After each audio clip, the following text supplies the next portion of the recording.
cortou a Amanda bem na hora do exemplo dela. Vamos esperar ela voltar.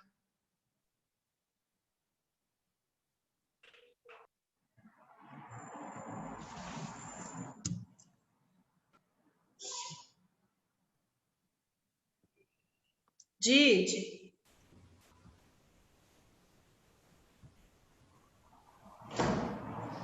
Você fez café? Eu quero.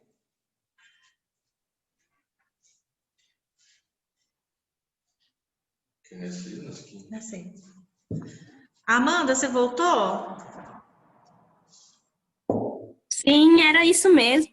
Termina sua Deu para finalizar. Não deu para finalizar. Ah, deu? Que ele aprendeu, todo mundo aprendeu para conversar com ele. Foi assim, ela se sentiu bem mais incluída. Isso, o processo de inclusão é exatamente isso. Não é aceitar o diferente e fazer com que ele se sinta diferente no meio de todo mundo. Não, é fazer com que ele se sinta igual no meio de todo mundo. É ele se sentir parte do grupo. Esse é o processo de inclusão verdadeiro. Então, voltando aqui para os slides, a gente tem pouco tempo, né? Porque vocês têm a outra aula com a professora Joyce já, não é isso? Que hora que vai começar o link dela? É 10h50 a aula dela. Ué, por que a minha foi mais cedo assim hoje, então? A gente pode começar mais tarde, semana que vem? Eu dei bobeira hoje? Que hora que a gente começou? Tomara, começa tarde, isso. Ué, a gente começou às 9, mas é porque a aula só 10h50, então acho que se a senhora quiser começar mais tarde, tudo bem. Então a gente começa de trânsito 9 e a de escolar 10, pode ser? Excelente. Olha o Lucas batendo palma. Excelente. Ótimo, então semana que vem eu vou dormir um pouquinho mais na quarta-feira. Bom, como é que eu comecei a falar dessa questão da inclusão?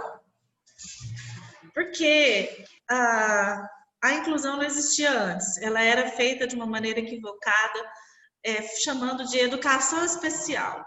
E essa educação especial era separar, literalmente, as pessoas diferentes, as que tinham algum atraso no desenvolvimento. Olha os nomes dos fatores, só para vocês terem uma ideia de como essas crianças, esses alunos eram tratados. Pode parar. Crianças que tinham fatores como atraso no desenvolvimento, ou seja, esse fator existe, algumas crianças têm atraso no desenvolvimento, sim. Mas quando a gente chama, como que a gente chamaria essa criança do jeito errado?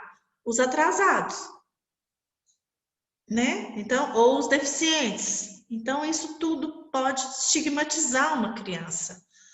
Crianças que tinham distúrbios de atenção, distúrbios motores, distúrbios emocionais, tudo isso reduzia. O problema era isso. A consequência que a psicologia veio perceber depois, exatamente isso, o reducionismo. Reduzir tanto essas crianças, as capacidades delas, quanto também reduzir o trabalho que um psicólogo pode fazer, pode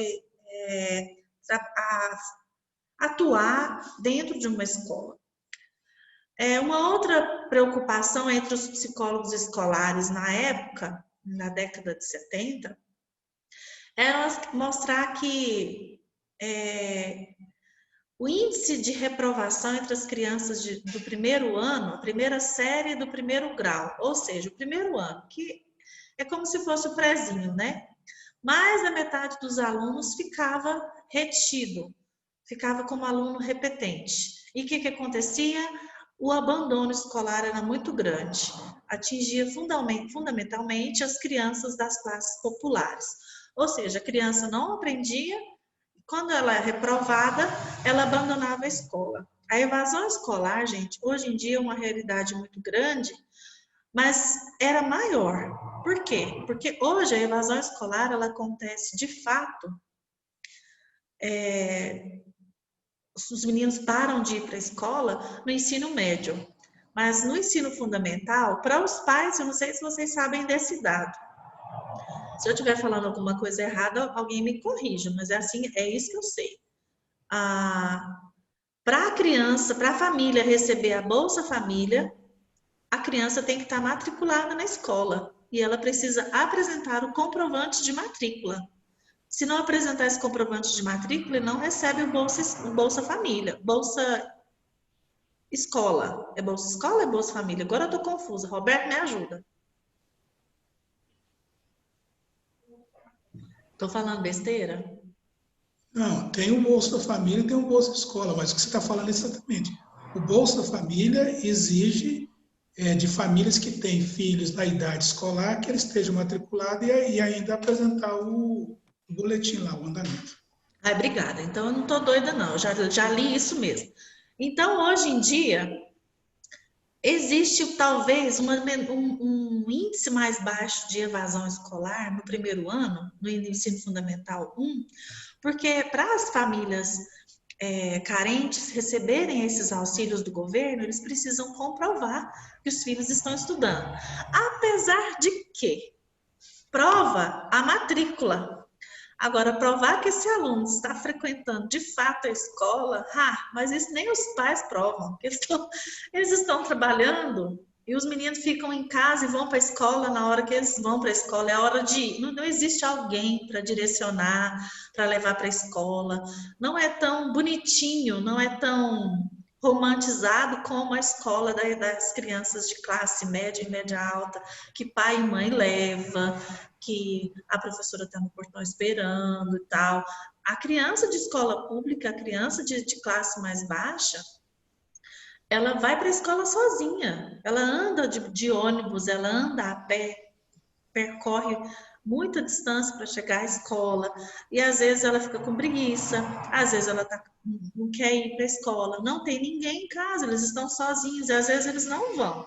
Então, de verdade, não funciona. Só apresentar o comprovante de matrícula para receber o auxílio do governo. Mas, enfim, os registros de abandono escolar não existem mais no ensino fundamental 1. A evasão escolar é um problema mais para frente. Mas esse também era um fator que preocupava os psicólogos na década de 70. Por que havia tanto repetente no primeiro ano? Porque talvez as crianças não estavam se adaptando à leitura. A alfabetização é um processo que exige que um professor tenha muita paciência e uma metodologia muito eficaz para isso acontecer. Muitos profissionais da psicologia, então, começaram a se interessar pela alfabetização, para entender como é que funciona, né? Como é importante entender o que tem por trás da aprendizagem. Será que quais questões envolvem o desempenho escolar? Condições socioeconômicas estão envolvidas? Estrutura familiar está envolvido? Então, começaram-se alguns debates na área educacional a respeito dessas questões da alfabetização. Bom, eu tenho que encerrar aqui,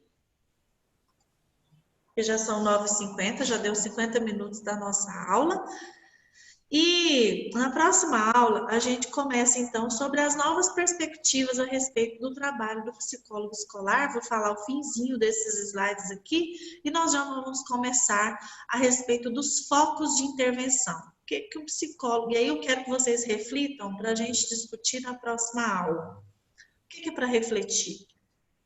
O que o psicólogo escolar hoje em dia, então, está fazendo? Se a professora está falando desde o início do semestre que não é clinicar na escola, não é só atender criança especial, não é só atender criança com problema de aprendizagem. Qual que é, então, o foco de intervenção do psicólogo escolar? Eu já dei algumas dicas, falei que pode ser com docente, com discente, com pais de alunos, com colaboradores da escola, mas o que fazer em cada nicho desse? Como trabalhar com cada foco desse que eu citei? Então, é para vocês refletirem. E lembra, nós vamos começar a aula que vem nesse ponto. O que o psicólogo escolar faz em relação a alunos, professores, pais de alunos, e aí a gente vai falar especificamente sobre essa prática. Tá ok? Alguém tem alguma pergunta para fazer? Professora, eu queria falar sobre aquela possibilidade até que o Cássio e foi falado aí, dessa possibilidade de estar observando esse momento remoto que está acontecendo, né? Fazer o nosso estágio. Eu tenho muito interesse, primeiro porque eu tenho vontade de não atrasar o meu curso, senão a gente fica jogando essas coisas práticas e outras atividades, aí atrasa muito o curso. E a outra coisa que eu acho que esse é um momento muito rico, a gente precisa aprender mesmo isso. Eu acho que o Couto Magalhães, ele, com certeza, eu acho que ele contribuirá, sim, da gente estar observando. Eu tive essa semana passada, eu fui levar umas cestas para umas famílias africanas aí. Numa casa que eu cheguei, a criança estava, a tela estava só, e assistindo a aula, né, participando das aulas. Legal. Aí, naquele momento que eu coloquei a cesta ali, eu dei uma paradinha e fiquei observando como que estava sendo ela pegar a aula ali, né? Uhum. Então, eu acho que seria muito interessante mesmo se a gente realmente pudesse fazer essa parte prática dessa realidade remota. Ok, nós vamos pensar nisso, com certeza. Em algumas atividades nós vamos fazer sim, não todas, não vai ter como o semestre todo, mas em algumas atividades nós vamos desenvolver sim. Tá bom? Mais alguma pergunta? Oi, Cristiane, você veio hoje? Obrigada. Bom, gente, obrigada a vocês. 25, não, comigo 25, 24 pessoas que ficaram comigo. Encontro vocês de novo na sexta, em Psicologia Social. Beijão para vocês, até lá.